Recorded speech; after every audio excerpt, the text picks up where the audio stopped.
as I was doing in the last turn, the vagaries of my schedule, etc., mean that I have to break this turn, or this round, into halves.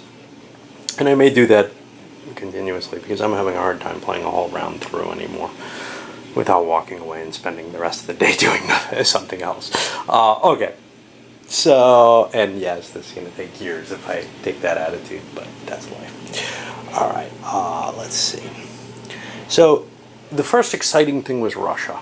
Russia gathered 4 armies together, basically 2 complete armies again, smashed into Astrakhan, and now their army's destroyed again. They have no chance of taking it this turn.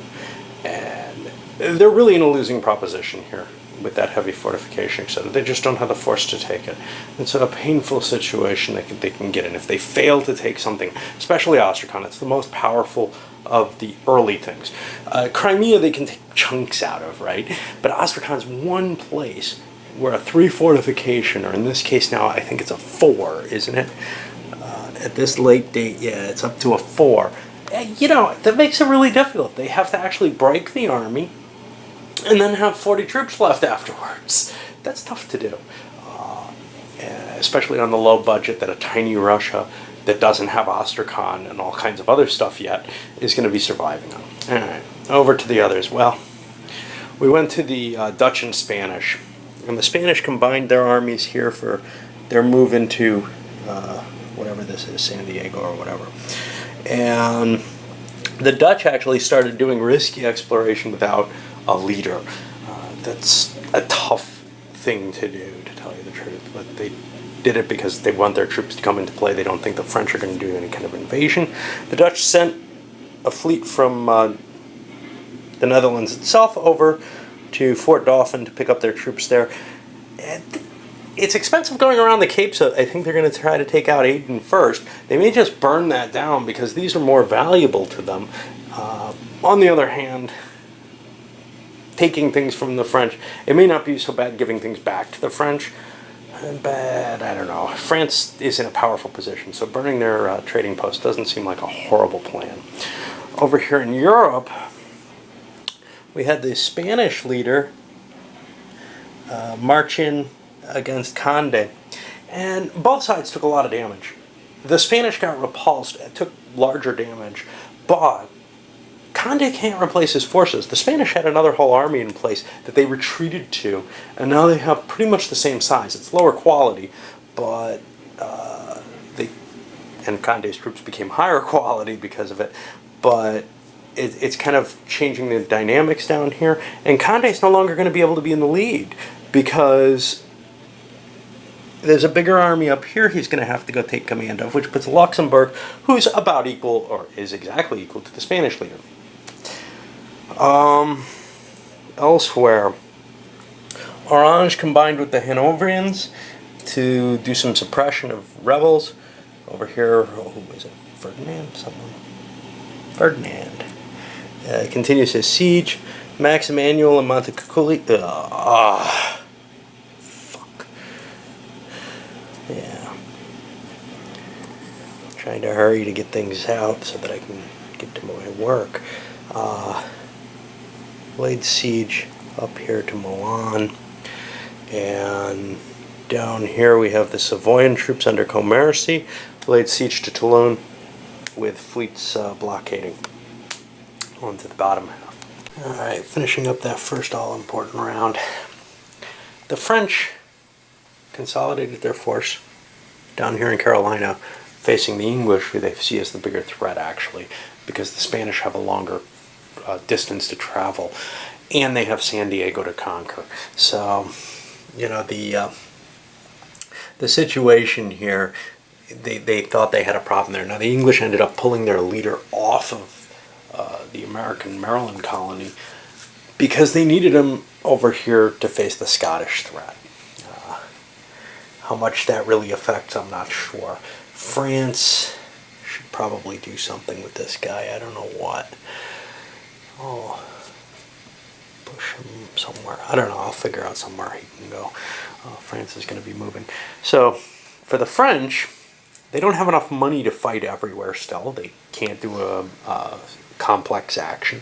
So, they sent Conde in, and he destroyed the Habsburg army. he's a good leader and had them outnumbered. But, you know, he's got to kind of figure out, the French have to figure out what they want to do in each case. So they've got, you know, the Savoy siege, which is actually rating quite high because the Dutch are blockading it, etc. The Turks are progressing nicely on their siege. They may actually move against Spain if they succeed in this, just because, well, Spain's got a lot on their hands right now. You might as well take advantage. If you had to go to war with Spain for Malta, well, even though you made kind of an agreement with them, it doesn't mean that you have to stick by it, right? I don't know. I probably would if I were the Turks, but I'm not sure that everyone would, so I kind of play some of my neutrals a little nastier than I tend to play, or some of my players a little nastier than I tend to play. For the Brits, and I would be tempted to continue on, actually, because I would feel kind of pressured by the Spanish to attack the French, which, you know, put me in a position that I didn't really feel great in. So, I don't know. Anyway, on to the English, who really kind of diddled their turn away by having this leader off in the colonial area, their only general. They feel they need him back, so they brought him back into play and have prepared themselves for an attack against the Scots. If they can defeat the Scots or sufficiently beat them, then they can return him there, but they wasted a turn on that. They also got their two treasure fleets in, the Indies Spice Fleet and the Smyrna Spice Fleets, which give them some additional cash. They have nearly $1,000 on hand. They could do a complex campaign. They could fund their semi-allies, the Dutch and Spanish, but they can't fund them until the peace phase.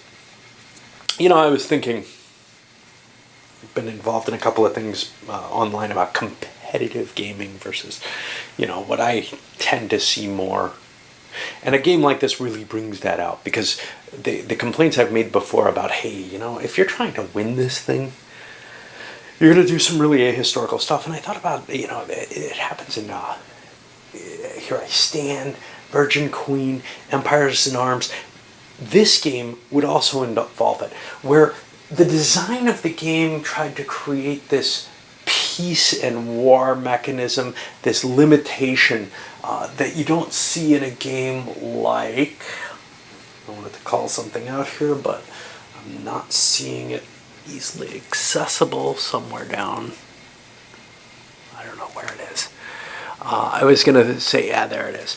Warlords, China in Disarray. Very much almost a diplomacy type game. You can cut deals however you like. You can kind of grant territory to people by withdrawing from it and everything. Those are very freeform, and all kinds of unrealistic stuff happens. A game like this, or Empires in Arms, or even Here I Stand or Virgin Queen, even though they're purely kind of victory point goal games, but in a sense they're sort of a slimmed down version of this. These games try to impose some sort of control on the players, saying, you know, you shouldn't be doing unrealistic things, and here's how we're going to try to do it. And then, invariably, when you put these things to the test, Empires in Arms, players cutting deals, declaring war on miners, in order to force them into someone else's camp and taking the hit on their stability in order to do that. In this game, the attacks that are kind of unwarranted on miners. The framework of these games just cannot express the reality and the historical viewpoints that the leaders held perfectly. This one tries to do it by, hey, you can't wipe out a miner. It makes it unattractive in one sense to go attacking the miners, but people who want to win this game realize I can generate lots of points by attacking miners again and again and again. There's something very wrong with this. What is this mindset, and how does it happen? And I think the answer is there's no way of defeating it. There is no way of defeating it. Groups of players will come up with ways of getting around any attempt to control them if they want to express something. Example, in Virgin Queen, the Holy Roman Empire cuts a deal with the Turks, goes to war with them, occupies Buda with the intention of then going to peace later. just sort of hands-off territory without any cost. Now in this, it's harder. This game really does limit your ability to make trades, etc. Of course, the cost for that is a set of rules like this, just like the cost in Empires and Arms.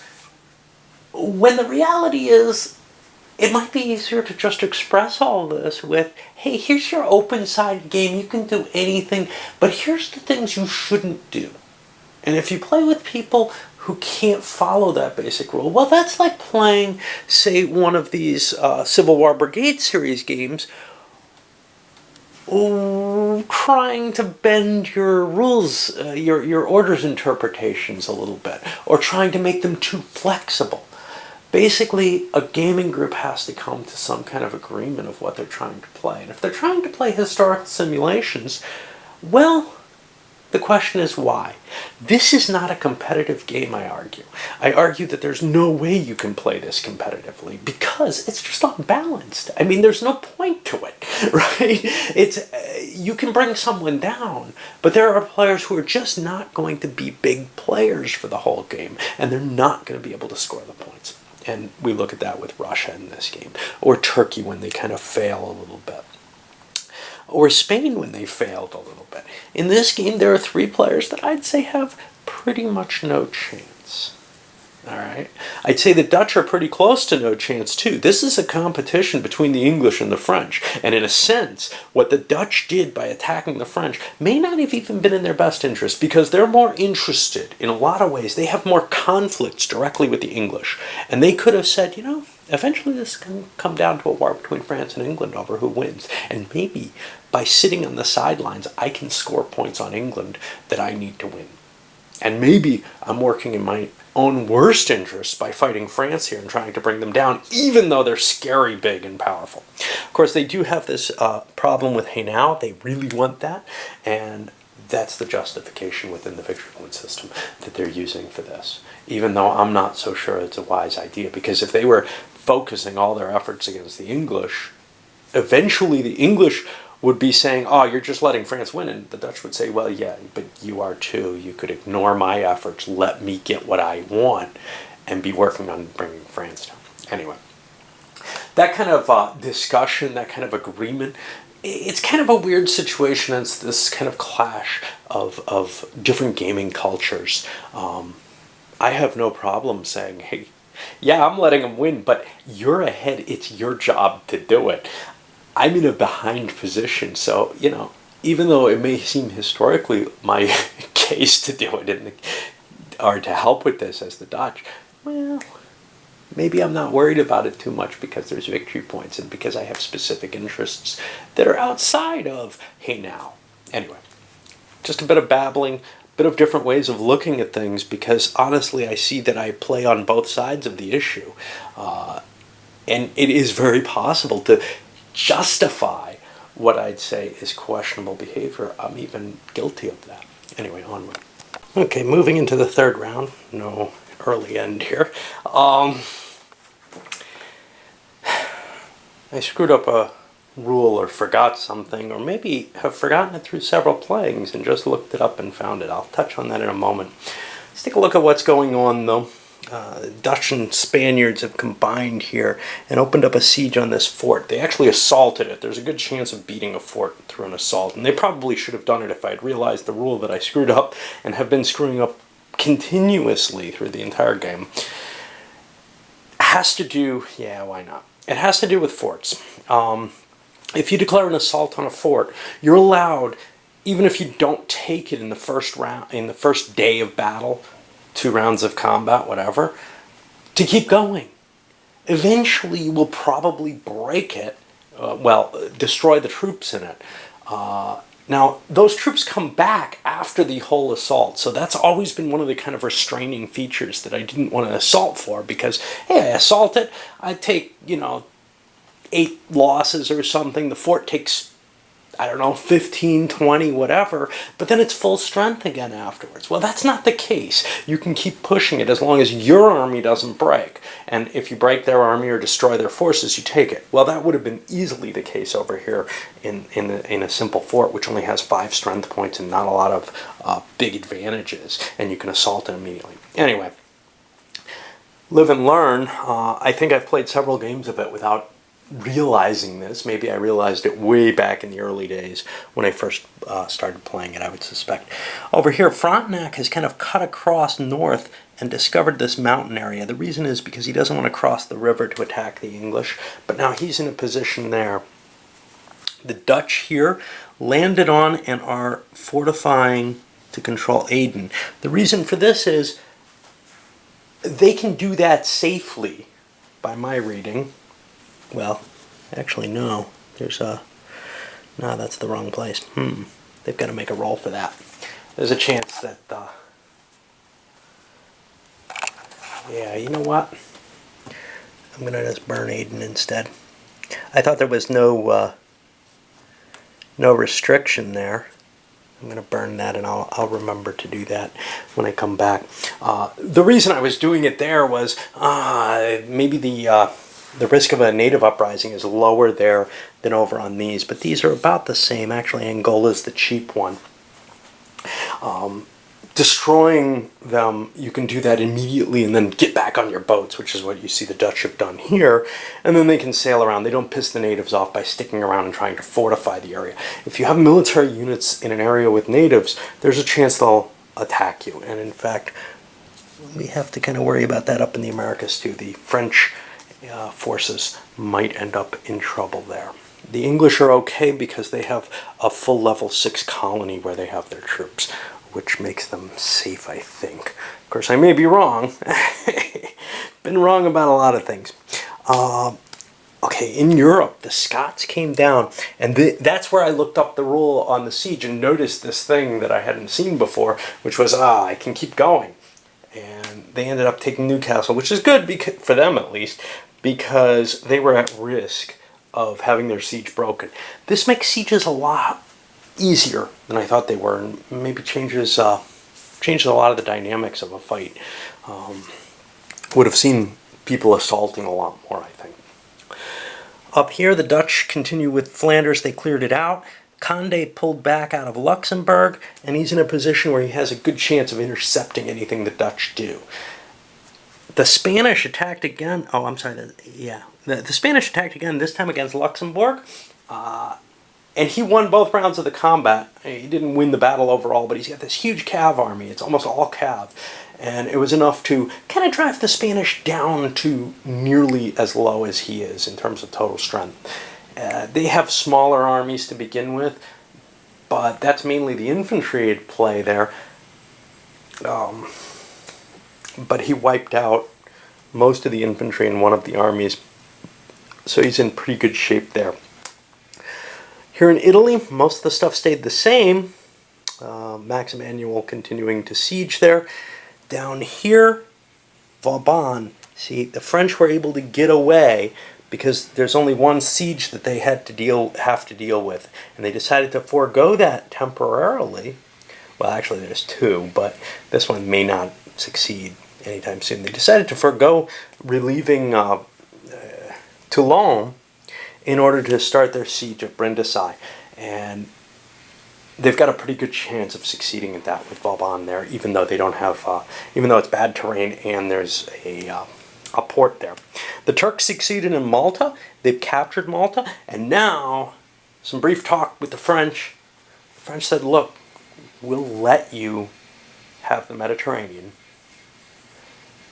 in the sense that, we're not going to go to war with you over your pirates necessarily if you continue against Spain." Just a little extra inducement, and the Turks are really considering it. They were already kind of leaning that way, made some offers tentatively, and now the French have made, it clear you can dominate the Med, and you can use your pirates against the Dutch primarily at this point, and just try to surpass Venice.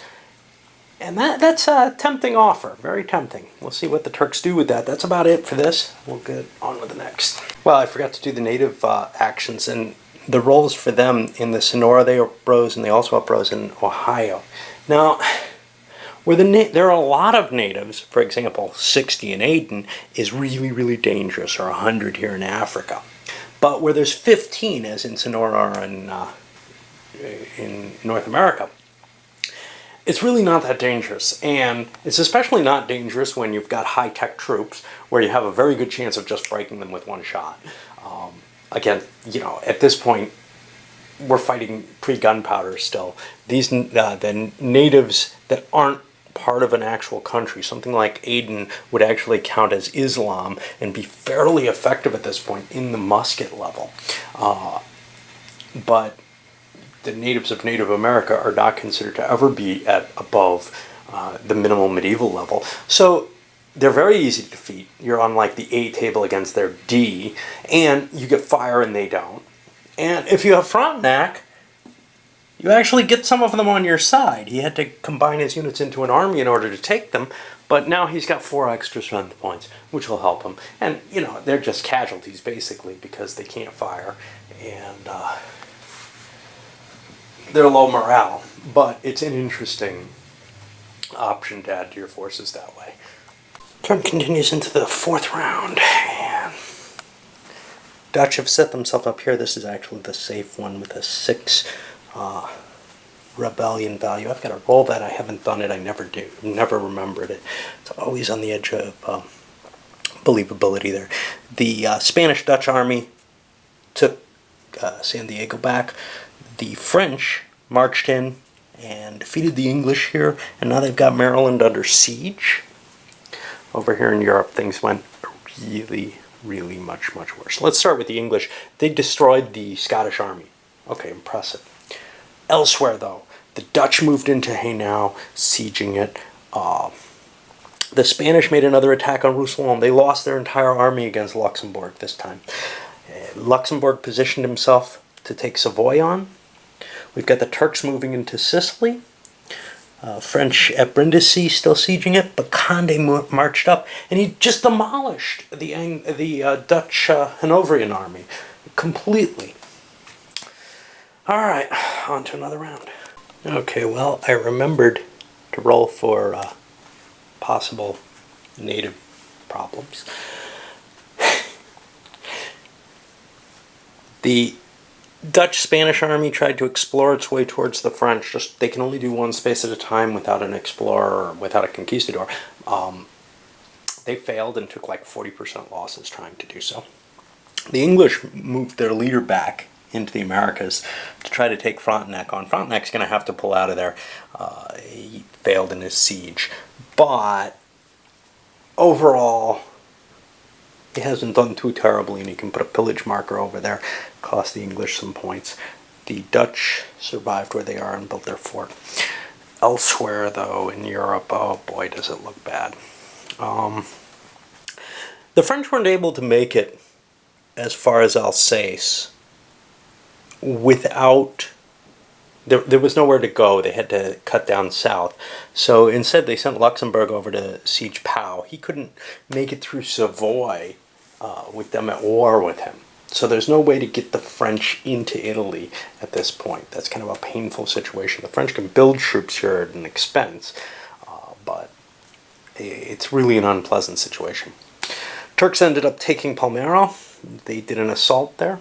The new assault rules work really, really well. Not a lot else going on here. For the most part, the sieges didn't clear up, didn't finish. Milan's not done. But things look really, really bad for the Alliance at this point. Really bad. And, well, I'll come back after peace and I do the administrative stuff and let you know what ends up happening. It kind of looks hopeless. Especially for the poor Dutch, who are considering maybe offering a white peace or something to get out of this, because their technology in the land military is so low. They don't think they can gain anything.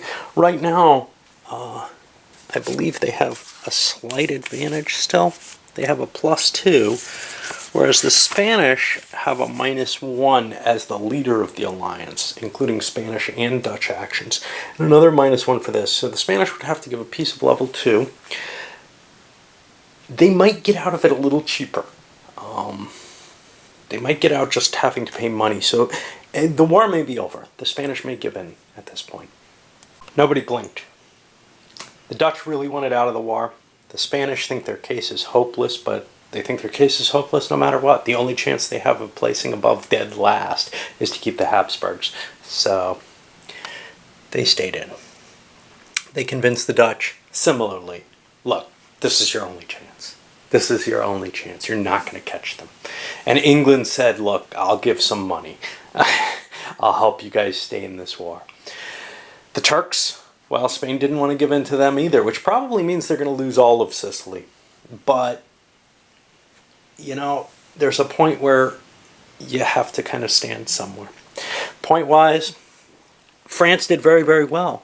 The victories, their good leaders, their better army, etc., got them decent points. Everyone else is kind of plummeting. This is good news for Russia in a sense, because their point total isn't going down. They're standing about even in this situation where they're fighting here. They've got problems, though, that are beyond that.